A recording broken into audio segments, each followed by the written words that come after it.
날씨가 쌀랑해졌네요. 자, 오늘은 136페이지 하자 있는 의사표시입니다.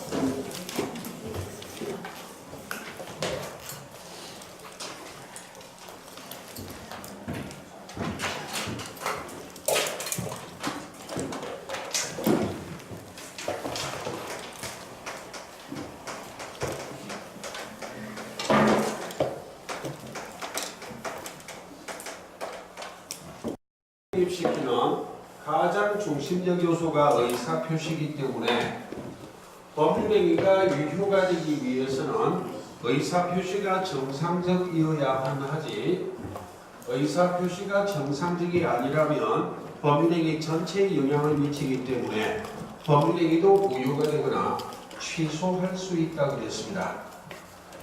그럼 비정상적 의사표시는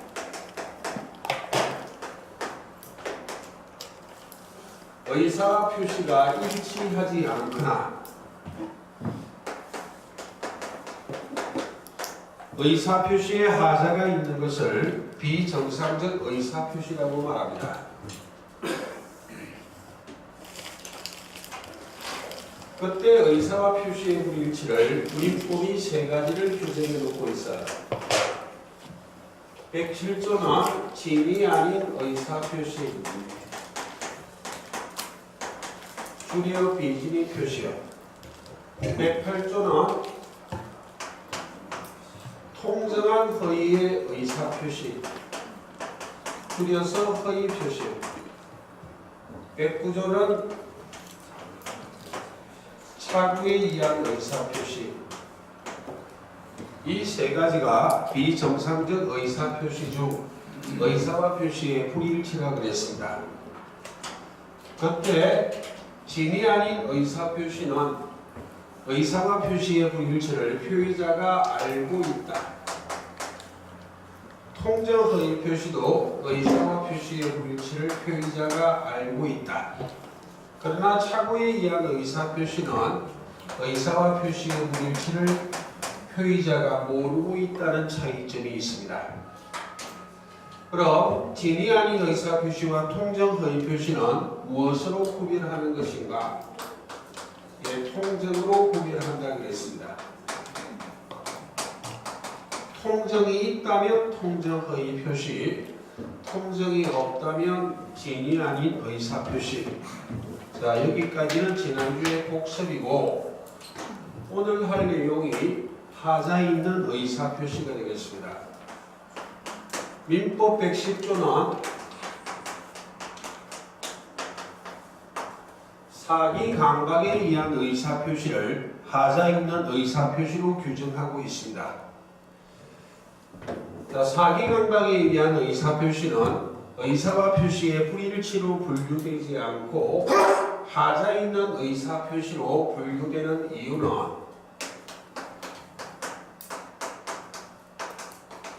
의사와 표시의 일치이기 때문에 그렇습니다. 그럼 의사와 표시가 일치한다면 왜 비정상적이라고 이야기하는 것인가? 의사와 표시는 일치하고 있지만 이 의사를 결정하는 과정에, 즉 의사를 형성하는 과정에 사기를 당했거나 강박을 당했기 때문에 비정상적 의사표시라고 말을 해요. 그런데 이는 의사와 표시의 일치이기 때문에 불일치로 분류하지 않고 하자 있는 의사표시로 분류하고 있을 뿐입니다. 자, 그럼 사기 강박에 의한 의사표시를 확인해 보도록 하겠습니다.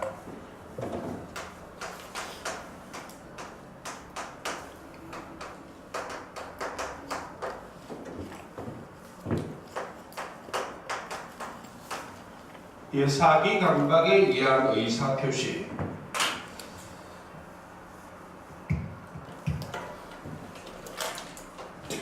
사기와 강박은 개념은 다릅니다. 개념은 다르지만 독특한 판례를 제외하고는 개념은 다르지만 논리가 똑같아요. 논리가 똑같기 때문에 시험에는 무엇을 물어보는 것이다? 사기를 물어본다고요. 강박으로 물어보는 경우는 거의 없어요. 사기와 강박의 논리가 똑같다는 걸 기억하시고 사기를 중심으로 이해하고 사기에다가 강박을 집어넣으면 논리가 똑같다는 말입니다. 네, 그럼 사기에 의한 의사표시 가장 전형적인 예를 하나 들어보도록 하겠습니다. 예. 예, 시가 10억 상당의 한 필지의 토지를 소유하는 갑이 있어요. 근데 우리 갑을 속인다고요.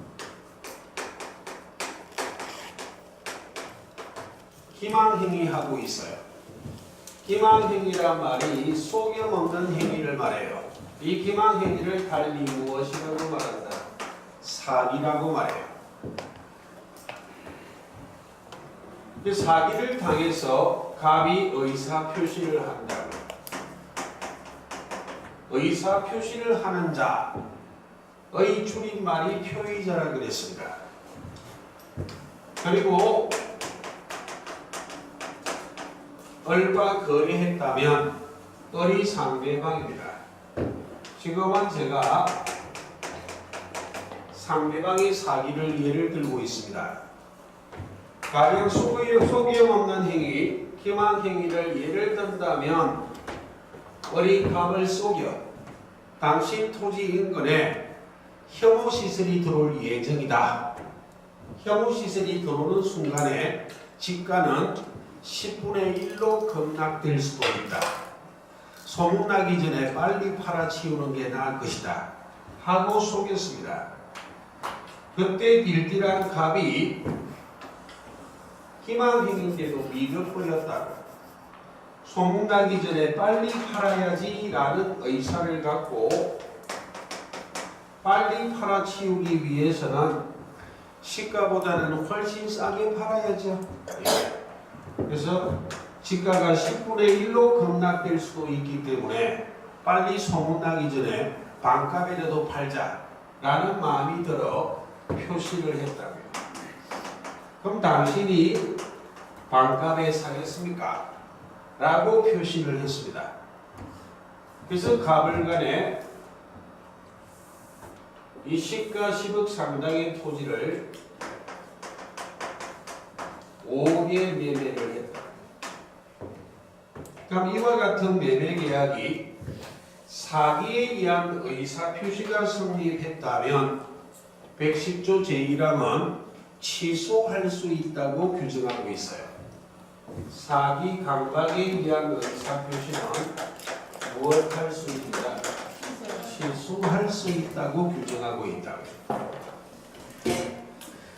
그럼 어떤 요건하 이 매매계약 등이 사기에 의한 의사표시가 성립할 수 있을 것인가 하는 요건은 가볍게 보는 겁니다. 크게 4가지 요건을 갖추고 있어야만 사기에 의한 의사표시가 성립할 수 있어요. 요건 중에 일부 외에는 시험에 묻지 않습니다. 이 사기자에게 2단의 고의가 있어야만 해요. 고의가 있어야만 하고 고의가 몇 개가 필요해? 2개가 필요해요. 그리고 단자는 계단할 때 단자예요. 1단의 고의와 2단의 고의는 단계까지 갖추고 있어야만 한다. 자세한 분석 시험 아닙니다. 이 사기자에게 2단의 고의가 있어야만 하는데 1단의 고의, 나의 희망 행위로 인하여 띨띨한 갑을 믿도록 만들겠다. 이 토지 인근에 혐오시들이 들어올 예정이고 들어오는 순간에 지가는 10분의 1로 급락될 것이다 라고 속였다고요. 나의 기망행위로 인하여 갑을 착각에 빠뜨리겠다. 이 사실을 믿도록 만들겠다.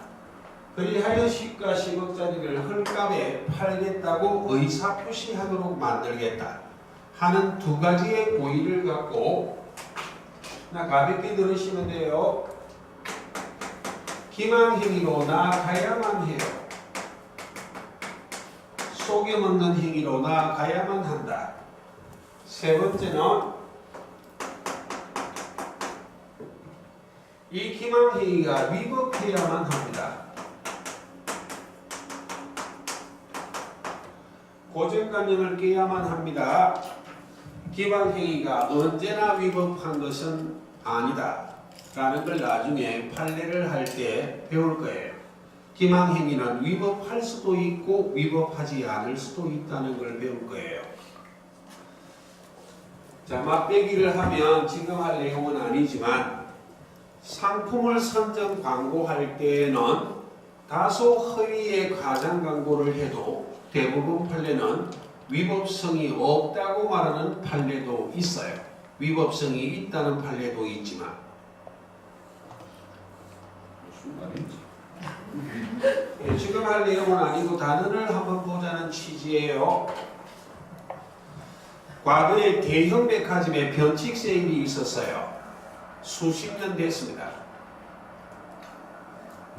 백화점은 몇 며칠부터 8 며칠까지 대바겐 세일 하겠다. 50%예요. 그렇게 광고를 대서특별합니다.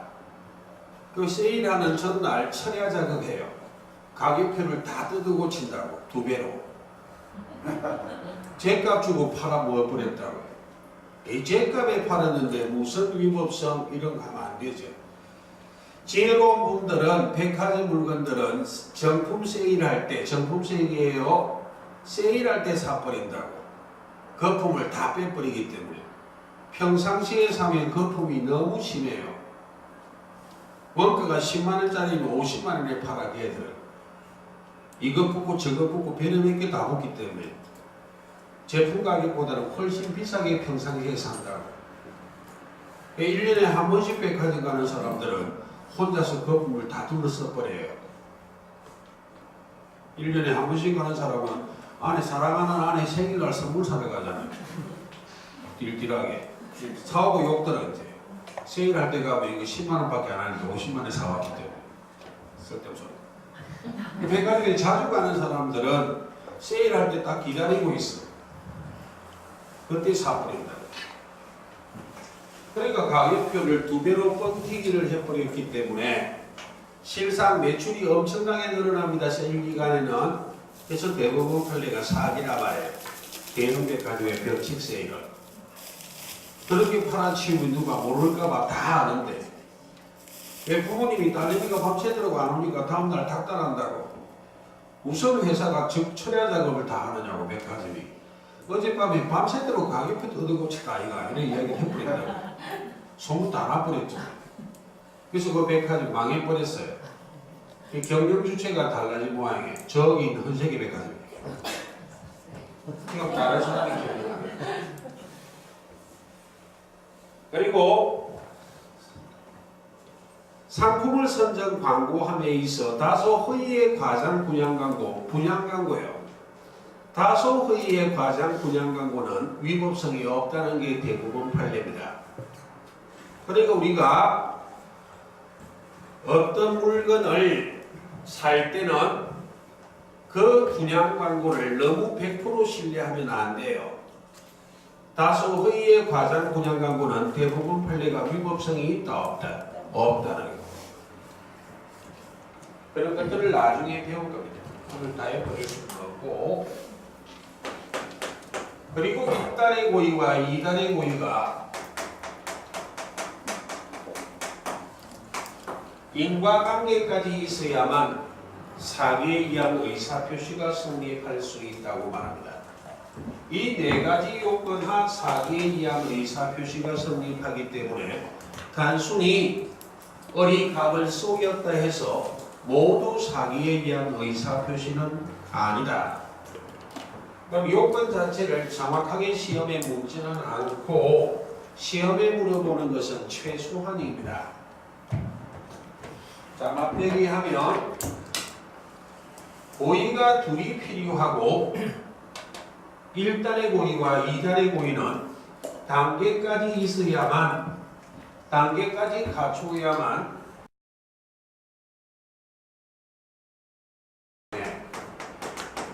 과실 실수로 사기에 의한 의사표시는 성립한다, 안 한다? 안 한다고.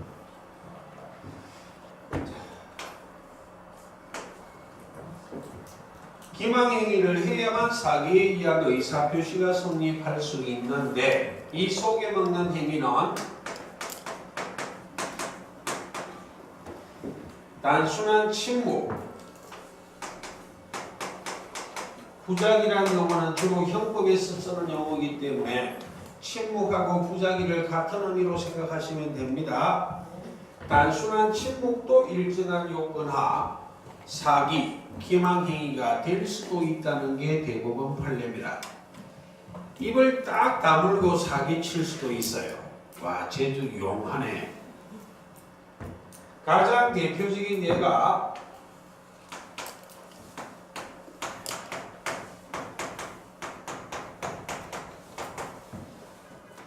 일정한 거래 행위를 할 때 고지를 해야 될 의무를 부담하는 자가 고지를 안 해버렸어.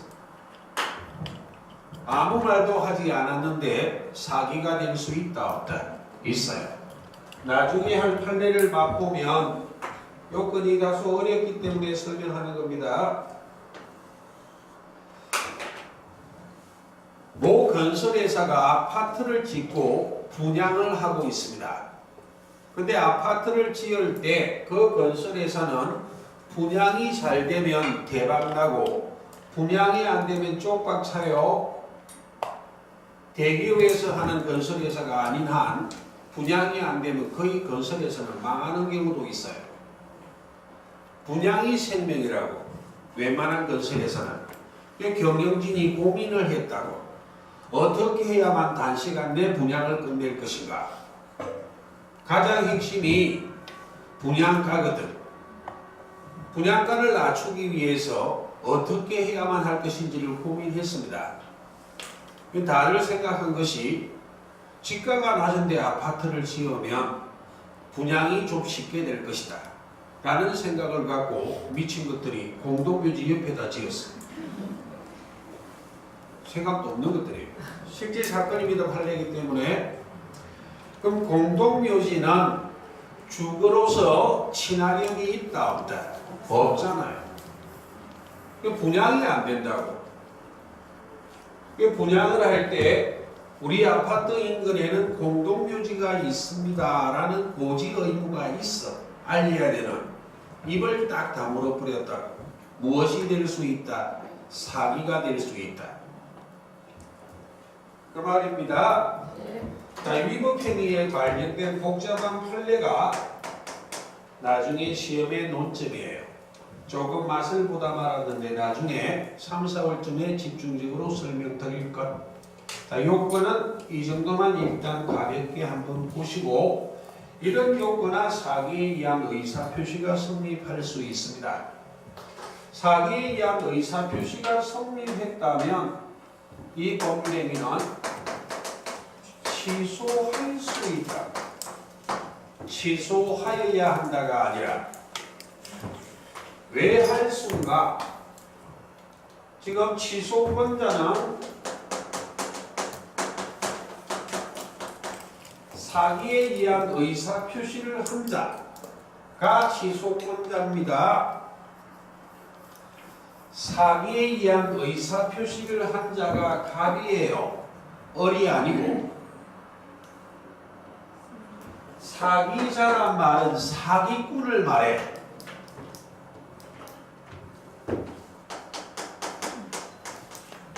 이 법률은 부정적인 용어를 쓰지 않기 때문에 사기꾼을 사기자라 표현해요.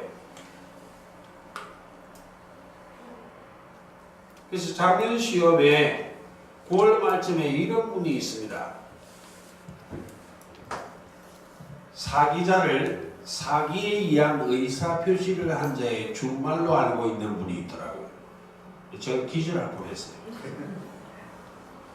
사기꾼을 말해요. 사기자는 사기에 의한 의사표시를 한 자를 말하지 않아. 사기자가 사기꾼이 취소권을 가지면 말이 안 되지. 뭘 잘했다고 권리를 가지느냐고. 사기를 당해서 의사표시한 자, 그 자가 취소권자예요. 사기를 당해서 의사표시한 자를 저는 띨띨이라 말해요. 띨띨이가 취소권자지 사기꾼이 취소권자가 아니라고. 보시다시피 취소권은 권리지 의무가 아니거든. 행사 여부는 자유이기 때문에 무엇이라고 규정하고 있다? 취소할 수 있다고. 10억짜리를 5억에 팔았는데 취소를 안 해. 이런 고정관념을 가지면 절대로 안 됩니다. 개인과 개인 사이의 법률관계는 아주 복잡하고 다단하기 때문에 극히 이례적인 현상이 생길 여지도 있어요. 원래는 속였는데 우연의 일치로 진짜 들어와 버렸어. 1억짜리 돼버렸다고. 그럼 5억의 매매인데 취소하면 이 띨띨이는 병원 가야 되잖아요. 정신병원에요. 그런 이례적인 현상이 생길 여지도 있다 없다. 있기 때문에 할 수 있다고 규정하고 있지 하여야 한다고 규정하고 있지는 않아요. 권리지 의무 아닙니다. 사기에 의한 의사표시가 성립했다면 취소할 수 있다는 이야기입니다. 그럼 좌측을 다시 복습해보면 이 사기에 의한 의사표시는 의사와 표시의 일치다. 일치. 그런데 왜 비정상적 의사표시라고 말하는 것인가? 이렇게 5억에 팔아야지라는 의사를 결정하는 과정에 무엇을 당했기 때문에? 사기를 당했기 때문에 비정상적 의사표시. 그런데 의사와 표시의 일치이기 때문에 의사와 표시의 불일치로 분류하지 않고 무엇으로 분류하는 것이다? 타자 있는 의사표시로. 그런 논리입니다. 자, 취소할 수 있어요. 그때 취소하면 이 법률행위는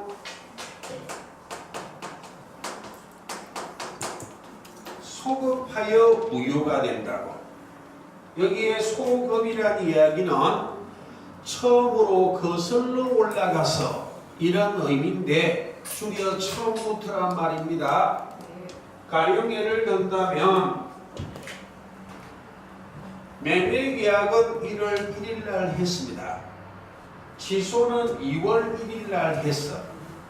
취소하면 무효가 되지만 처음부터 무효가 된다는 말은 1월 1일부터 2월 1일부터 1월 1일부터 무효가 된다는 이야기예요. 처음부터 무효가 됩니다. 그럼 여기에 이와 같이 이 토지를 가불간에 매매계약하고 을명의로 소유권 이전 등기를 해도 취소할 수 있는 상태는 일단은 유효한 상태입니다.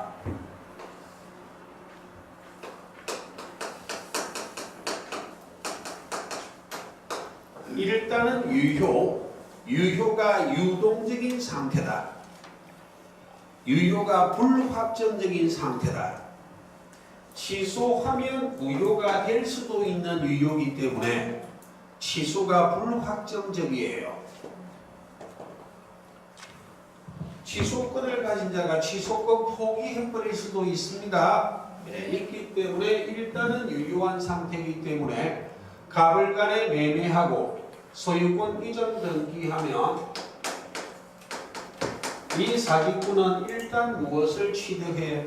소유권을 취득한다고 하는데 차후 취소권자인 딜딜가 취소를 해버리면 처음부터 소유권을 취득한 적이 없는 것으로 취급하는 것이 취소예요.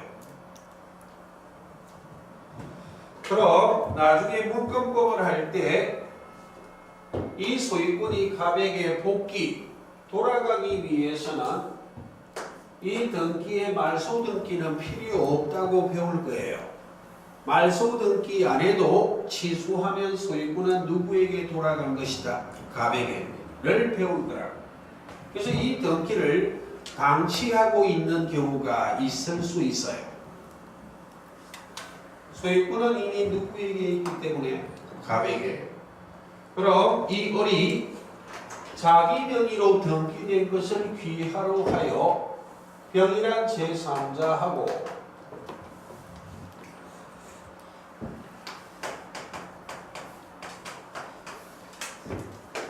매매 계약 등을 하고 소유권 이전 등기할 수 있어요. 그럼 이 제3자가 소유권을 취득할 수 있을 것인가? 라는 문제가 생깁니다. 왜 우리나라 부동산 등기 제도는 등기의 공신력을 인정한다 안 한다? 안 하기 때문에 등기의 공적인 신뢰를 부여하지 않기 때문에 무권리자로부터 권리를 이전받은 자는 원칙적으로 권리를 취득하지 못한다. 이게 등기의 공신력을 부정하는 문제점입니다. 그래서 이 문제점을 보완하기 위해서 일정한 경우는 법률이 이 제3자를 보호한다는 규정을 두고 있어요. 법률이 제3자를 보호한다는 규정이란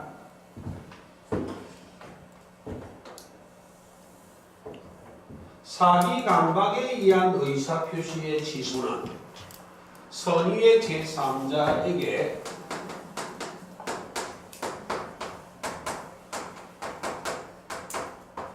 대항하지 못한다.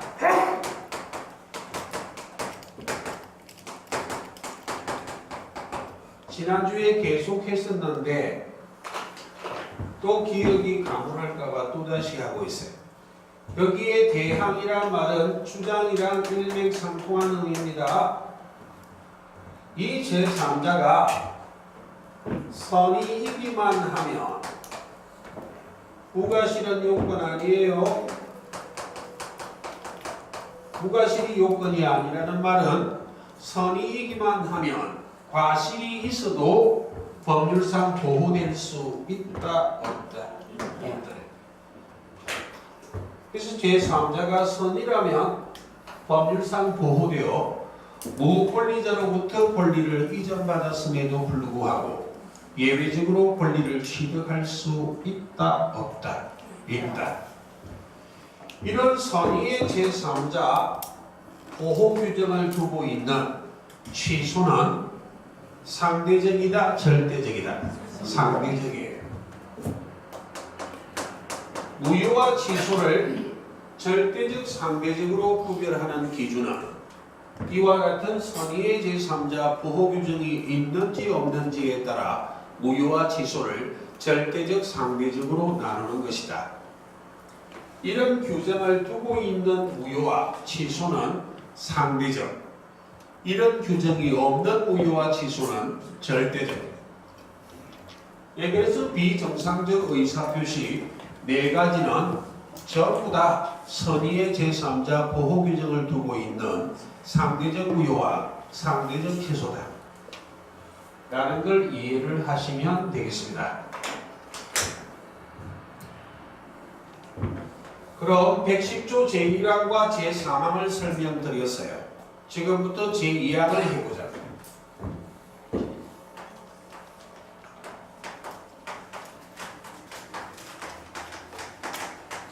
제3자의 사기입니다. 7.8 매매 계약과 같은 법률행위하는 당사자가 사기를 친 것은 무엇의 사기? 상대방의 사기. 법률행위하는 당사자가 아닌 제3자가 사기를 친 것은 무엇이다? 제3자의 사기예요.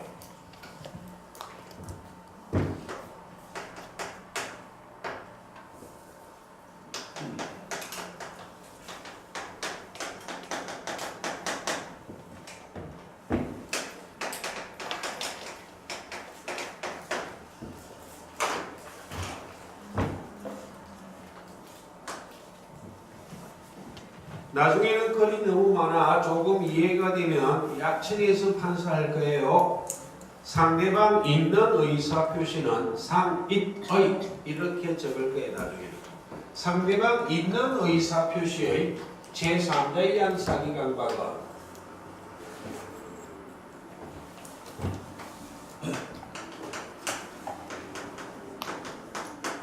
상대방이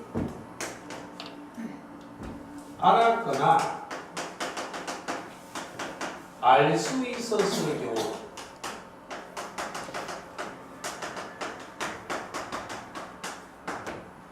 취소할 수 있다고 배울 거예요.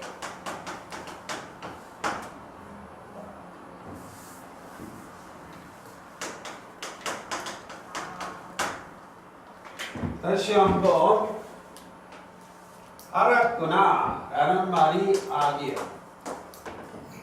알 수 있었을 경우 라는 말이 과실이에요. 나는 또는 상대방이 사기를 당해서 의사표시를 한다는 것을 알았거나 알 수 있었을 경우 취소하는 것이지 상대방 있는 의사표시의 제3자에 의한 사기 강박은 언제나 취소하는 것은 아니다. 가령 예를 든다면 조금 전에 맞배기 했던 판례를 끌고 와볼게요. A가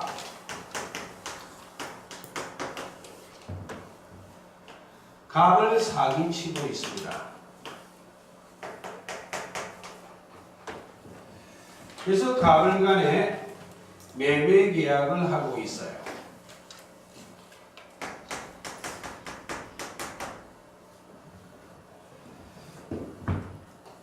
그럼 갑이 띨띨이 사기를 당해서 의사표시를 하는 자, 을이 거래한 상대방입니다. 갑을 간에 매매하는데 A가 갑을 사기를 쳤다. 와, A가 미친 모양이네.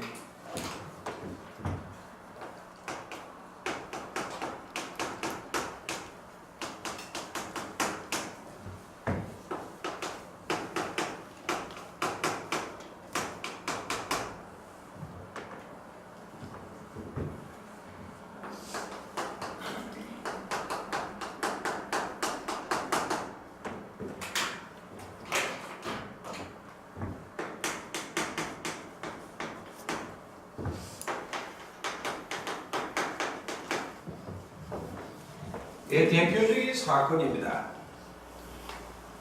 을이 분양회사예요. 아파트를 짓고 분양을 해. 근데 공동묘지 인근에 아파트를 짓고 나니까 분양가는 낮지만 분양을 받으려는 사람이 거의 없어요.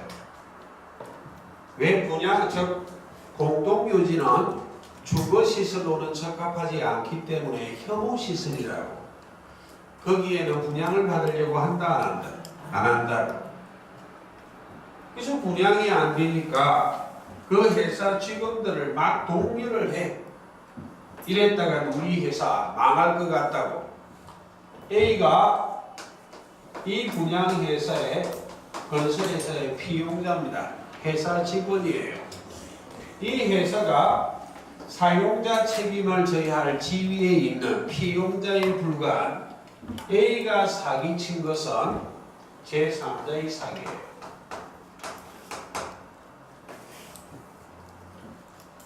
무엇을 사기를 쳤다고? 입을 다물어 버렸습니다. 분양하려고 하는 그 아파트의 장점만 강조를 해버렸다고요.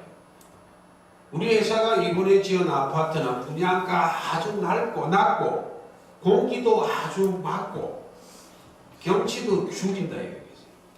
공동묘지 앞에 있다 소리는 안 했다고. 장점만 이야기를 해버렸다. 그걸 믿고 분양계약을 체결합니다. 나중에 알고 봤더만 베란다를 쫙 열면 공동묘지가 쫙 펼쳐져 있어. 수업주가 있어. 죽이네 진짜. 사기당했다는 걸 알았다 이 말입니다. 그럼 이 수분양자인 매수인이 아파트 분양계약을 취소하기 위해서는 무엇 해야 된다고? 이게 제3자의 사기강박이라면 이 상대방이 갑이란 띨띨이가 A한테 사기를 당해서 분양받으러 왔다는 것을 알았거나 알 수 있어야만 취소하지, 선의 및 무과실이라면 취소한다 못한다? 못한다니까요. 이 경우에 취소할 수 있다. 물론 이 사례는 당연히 의 A 등을 독촉했기 때문에, 독려했기 때문에 알았거나 알 수 있었던 케이스지만 다른 사례로 넘어가면 반드시 상대방이 알았거나 알 수 있었다고 볼 수는 없어요. 이 사건이 그렇다는 이야기예요. 결국 이 사건이 아니라면 갑을 간에 매매할 때 갑 A가 갑을 사기쳤다면 이 띨띨이 표의자가 이 매매 계약을 취소하기 위해서는 제3자의 사기라면 상대방을 피난할 수 있어야만 취소해. 상대방이 알았거나 알 수 있었다면 피난할 수 있기 때문에 취소할 수 있지만 몰랐고 모른 데 과실이 없다면, 선의 및 무과실이라면 상대방을 피난할 수 있다 없다? 없기 때문에 그때는 취소하지 못한다. 그 말입니다. 예. 자, 여기까지가 입문 과정입니다. 자, 뒤로 넘어가 보도록 하겠습니다. 예, 138페이지에 의사표시 효력 발생이라는 게 나와 있어요. 예, 입문 과정에서는 그 111조만 이해하시면 되겠습니다.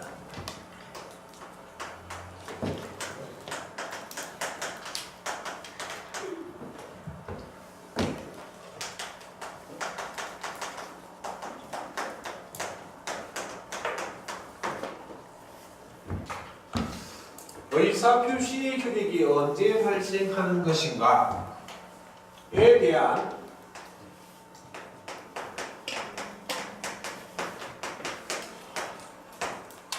입법주의를 해보겠습니다. 네 가지가 있어요. 표백주의,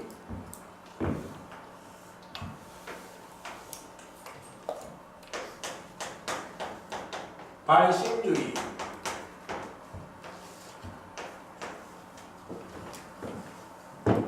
도달주의,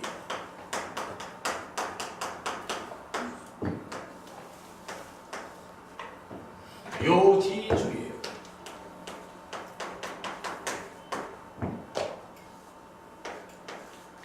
이 네 가지의 입법주의가 있습니다. 의사표시의 효력이 언제 발생하는가 하는 시간적 순서예요. 표백했을 때 효력이 발생한다는 게 표백주의, 발신했을 때, 도달했을 때, 요지했을 때. 여기에 요지란 마칠 요자에 알지자입니다. 직역하면 알면 마쳤다 이런 말이에요. 알았다 이 말이에요. 그럼 말이 쉽지 않기 때문에 이렇게 이해를 해보시면 되겠네요. 갑이 을에게 의사표시를 하고 있습니다. 의사표시하는 자를 표의자라 말해요. 갑이 을에게 의사표시했다면 을이 상대방입니다. 그럼 가령 예를 들면 갑이 을에게 의사표시할 때에는 말로 구두로 할 수 있지만 문수로 할 수도 있거든요. 편지를 보낼 수도 있죠. 예, 편지를 연상하시면 돼요. 그 표백이란 이야기는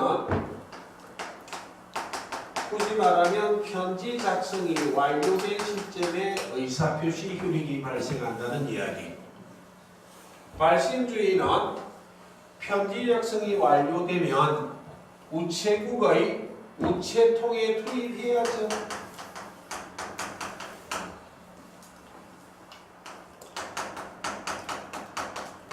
그럼 우체국가 상대방의 집의 우편함에 투입을 합니다.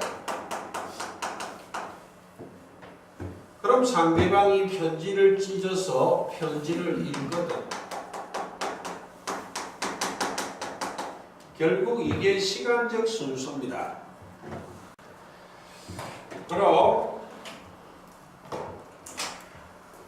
이런 상대방이 없는 의사표시가 있어요. 나중에 1월달에 그럴 겁니다. 갑이 의사표시 하는데 상대방이 없는 의사표시도 있거든. 그럼 상대방이 없는 의사표시는 편지 보낼 상대방이 없는데 발신이나 도달을 논할 수는 있다 없다? 없어요. 그래서 우리 시험 아니고 상대방 없는 의사표시는 표백주의예요. 그럼 상대방 있는 의사표시는 편지를 상대방에게 보내야 되거든. 상대방 있는 의사표시는 발신주의와 도달주의예요. 그때 현행민법은 상대방 있는 의사표시에 대해서는 의사표시 효력 발생 시기는 원칙적으로 무엇이고 도달주의, 예외적으로 무엇을 채택하는 것이다. 발신주의. 현행민법은 요지주의는 채택하지 않습니다. 그럼 확 줄여 상대방 있는 의사표시는 원칙적으로 그 의사표시가 상대방에게 도달할 때 그 의사표시의 효력이 발생하는 것이 원칙이다. 되겠습니까? 예. 라는 걸 이해를 하자는 이야기입니다.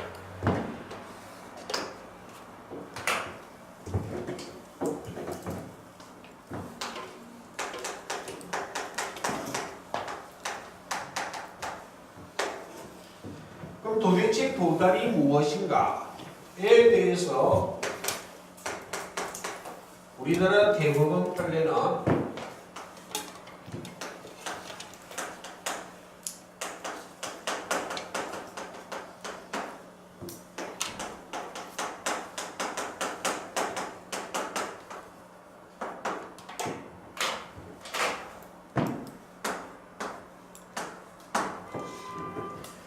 요지한 때 도달했다고 보지 않고 요지 가능한 때 도달했다고 보는 것이 우리나라 대부분 판례입니다.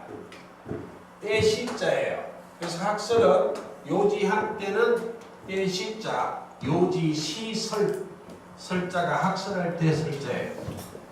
요지 가능한 때란 말이 요지 가능 시설, 판례는 요지 가능 시설을 따르고 있다. 요지 가능한 때 도달했다는 이야기는 암기하지 않아요.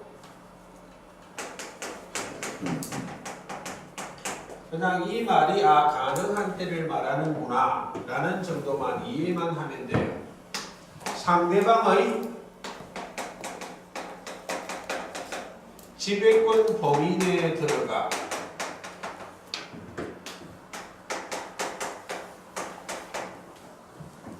이 상대방이 요지할 수 있는 객관적인 상태,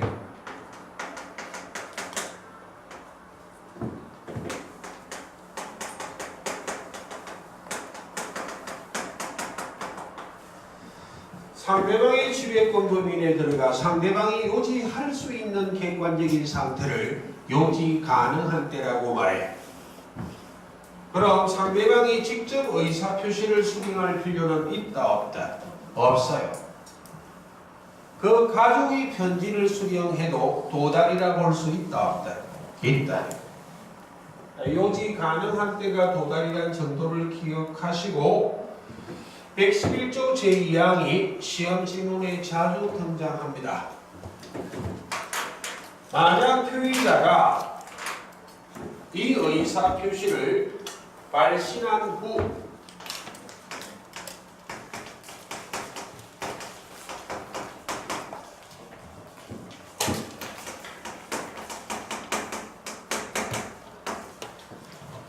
이 의사 표시를 발신한 후 표의자가 사망하거나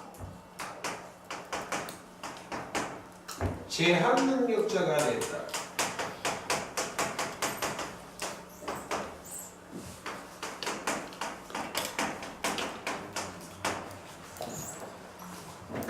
그때는 이 의사 표시 효력에 영향을 미치지 않는다고 규정하고 있어요.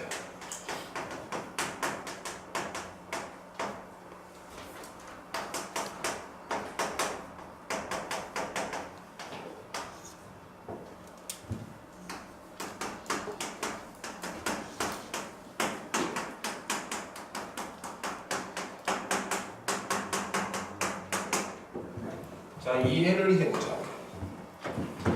갑이 을에게 의사표시를 이미 발신했습니다. 발신한 다음에 표의자가 돌아가실 수도 있고 제한능력자, 즉 발신한 후에 제한능력자가 됐다는 말은 성년이 미성년이 되는 경우는 없거든. 됐습니까? 성년이 됐다가 도로 미성년이 되는 경우는 없기 때문에 애초에는 행위 능력자였었다가 의사표시를 발신한 다음에 가정법원으로부터 성년 후견을 개시하겠다라고 심판을 받았거나 또는 한정 후견을 개시하겠다라고 심판을 받아 피성년 후견인이나 피한정 후견인이 될 수 있죠. 예, 그 말이에요. 그때는 의사표시 효력에 영향을 미치지 않는다. 이런 말이 징그럽네요. 의사표시 효력에 영향을 미치지 않는다는 말은 의사표시는 그대로 효력이 발생한다는 말입니까? 발생하지 않는다는 말입니까? 발생한다는 말입니다. 의사표시는 그대로 효력이 발생한다는 말을 영향을 미치지 않는다고 규정하고 있어요. 왜? 발신한 후에 돌아가셨고 발신한 후에 제한능력자가 됐다는 말은 발신할 때는 돌아가시지도 않았고 행위능력자였었기 때문에 의사표시를 발신할 때에는 이 의사표시는 문제가 있다? 없다? 없다고. 발신할 때 아무런 문제가 없었기 때문에 이 의사표시가 그대로 상대방에게 도달하면 이 의사표시는 그대로 효력이 발생한다는 말을 111조 제2항이 이렇게 규정해 놓고 있어요. 이해할 수 있습니까? 네, 의사표시를 발신한 후 표의자가 사망하거나 제한능력자가 되었다 할지라도 의사표시는 그대로 효력이 발생한다를 의사표시 효력에 영향을 미치지 않는다 라고 규정하고 있습니다. 여기까지가 111조예요. 의사표시 효력 발생 시기는 독자적으로 오지선다화하지는 않아요. 근데 하는 이유는 민법 총칙이 물권법, 계약법의 공통원리를 규정하고 있다 그랬습니다. 나중에 계약법으로 가면 계약의 성립에 관계된 논리로 등장할 거예요. 시험지문은 계약법에서 등장해요. 이 내용의 일부가.